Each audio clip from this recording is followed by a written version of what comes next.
Divisibility rule for 11. The difference of a sum of even place and odd place digits or 0 or multiply of 11. Even place odd places నేను చూసుకోవాలి. Already నాకు digit అనేది ఇచ్చారు 24, 36, 4, 45 అనేది.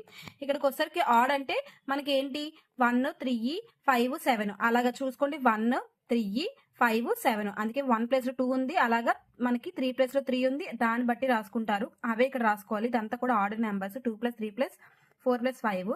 ఇక్కడికి వచ్చేసరికి even numbers 4 ఉంది చూడండి. 4, 6 అలానే 4 + 6 + 4 14 వస్తుంది. 2 + 3 + 4 + 5 14 వస్తుంది. 14 - 14 ఆపరేషన్ పర్ఫామ్ చేస్తే 0 వస్తుంది. అలానే ఇక్కడ 1 4 3 4 3 2 కూడా చేస్తే మనకి ఇక్కడ వాల్యూ అనేది చూడండి ఈవెన్ ఆడ్ ప్లేస్ చూసుకున్నట్టయితే 7 - 3 వస్తుంది. చూడండి ఇక్కడ 4 + 4 8 2 10.